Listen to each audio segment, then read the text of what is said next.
In this video, I'm going to show you how you could fix your iPhone getting too hot after the iOS 26 update. Before we dive into this guide, make sure to like the video and subscribe to the channel with all notifications on. It really does help with the channel and lets us know that you want more content like this. We'd greatly appreciate it. And if at any point throughout this guide you do have any questions, don't hesitate to ask us down in the comment section below and we can help you out further. I'm going to be doing my best to reply to every single comment down there. Now, first things first, if you are using a case, go ahead and take it off just because cases can trap heat. And then go ahead and try a force restart. To do this, go ahead and quickly press the volume up button, then the volume down button, and hold the side button down until the screen goes black and that Apple logo does appear. Keep in mind this is not going to delete any of your data, it's just going to refresh the system. Once that Apple logo appears, let go and it'll do that refresh. After doing that, you got to understand why iPhones actually overheat in the first place. And after doing a big update, your iPhone's going to re-index data like photos, videos, and files. And this can actually make the phone pretty warm for a few days, even up to a week.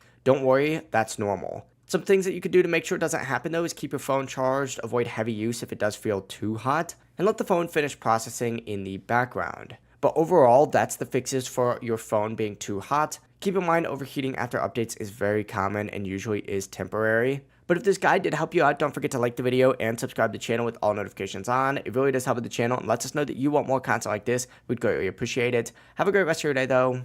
Peace.